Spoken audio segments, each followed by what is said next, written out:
सगळे जे आंदोलक आहेत हे आंदोलक आक्रमक झालेत, कारण की त्यांना कुठलीच सोय दिली जात नाहीये। आणि आता आपण आपल्या रुपाली बडवे या प्रतिनिधींनी बातचीत केली, त्यानुसार काही आंदोलकर्त्यांचं म्हणणं आहे, तुम्ही आमचा विचार करा, आमची सोय करून द्या, आम्ही इतर गैरसोय होणार नाही याची दक्षता घेऊ।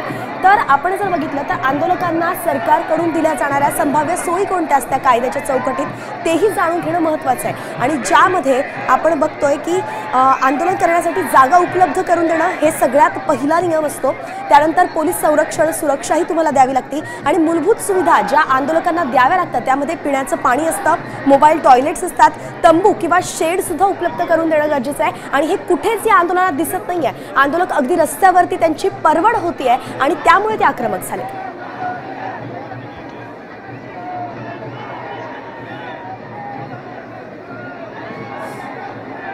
आहे जोपर्यंत आरक्षण मिळत नाही तोपर्यंत आम्ही इथून हलणार नाही, ही भूमिका आहे। आणि आता या ठिकाणी आक्रमक भूमिका घेत या ठिकाणी आता मुंडन आंदोलन करताना आपल्याला पाहायला मिळत आहे। तर आपण बघितलं तर मुंडन आंदोलन तुम्ही आता थेट करताय, काय म्हणणं? इथं मनोज दादा आरक्षणासाठी बसलेले आहेत, त्यांनी ठे आंदोलन ठेवलेलं आहे तिथं, पण त्यांच्यासोबत जे बांधव आलेले आहेत आम्ही अलग अलग प्रकारचं आंदोलन करत आहेत। कोणी आंघोळ करत आहे तर कोणी आम्ही केस दान करत आहेत। कुठून आलाय तुम्ही? परभणी जिल्हा, तालुका पाथरी, सारोळा बुद्रुक गाव आहे आमचं। कुठून आलाय तुम्ही? सारोळा बुद्रुक, परभणी जिल्हा, तालुका पाथरी। मुंडन आंदोलन निषेध करताय आरक्षण मिळावं म्हणून? हा, केस दान करतोय आरक्षण मिळण्यासाठी, ओबीसीतून आरक्षण मिळण्यासाठी सरकारला केस दान करतोय आम्ही। आपण आज बघितलं तर वेगवेगळ्या पद्धतीने या ठिकाणी निषेध नोंदवण्याचा प्रयत्न हा मराठा आंदोलकांकडून होत आहे। आजचा हा दुसरा दिवस आहे, मुंडन आंदोलन करत निषेध करत आहेत, सरकार या ठिकाणी लक्ष देत नाही आणि त्यामुळेच त्यांचं लक्ष वेधण्यासाठी आता वेगवेगळ्या पद्धतीने लक्षवेधी असे आंदोलन आपल्याला या मुंबईच्या आझाद मैदानासमोर, या CST स्थानकासमोर, पालिकेच्या मुख्यालयाच्या समोर या ठिकाणी आंदोलन करताना आपल्याला हे पाहायला मिळत आहे। आपण बघितलं तर आता हे या ठिकाणी मुंडन आंदोलन करत आहे, ते कैचीने जे काही मिळेल त्या वस्तूने या ठिकाणी आपल्याला मुंडन करताना दिसत आणि एक प्रकारचा निषेध या ठिकाणी हे सर्व मराठा आंदोलक करताना आपल्याला पाहायला मिळत आहेत।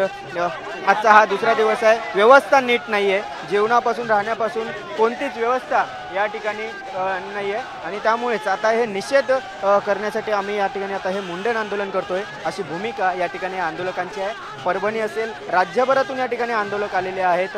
मागील 3-4 दिवसांपासून त्यांनी घर सोडलेलं आहे, आरक्षणासाठी मनोज दादांना पाठिंबा देण्यासाठी या ठिकाणी आलेले आहेत। आणि आपण हे चित्र बघतोय की आता थेट निषेध म्हणून शेवटचा एक आणि आता हे मुंडन करतानाचे हे दृश्य आपल्याला पाहायला मिळतात। थेट BMCच्या मुख्यालयाच्या समोर हे सर्व आंदोलक आहेत, ते मुंडन करत आहेत आणि एक प्रकारचं हे निषेध या ठिकाणी हा केला जातोय। आजचा हा दुसरा दिवस आहे, मनोज जरांगे पाटील हे पाहणं महत्त्वाचं असेल। मात्र या ठिकाणी मराठा आंदोलक आक्रमक झालेले आहेत, व्यवस्था नीट नसल्यामुळे आता आम्ही निषेध करण्यासाठी अशा पद्धतीने आंदोलन करतोय असं मत त्यांनी या ठिकाणी मांडलेलं आहे। व्हिडिओ जर्नलिस्ट रोहित गिरीश कांबळे, साम TV, मुंबई। आता isakal.com आहे देशातील नंबर 1 ची मराठी न्यूज वेबसाईट। प्रत्येक अपडेटसाठी isakal.com ला नक्की भेट द्या।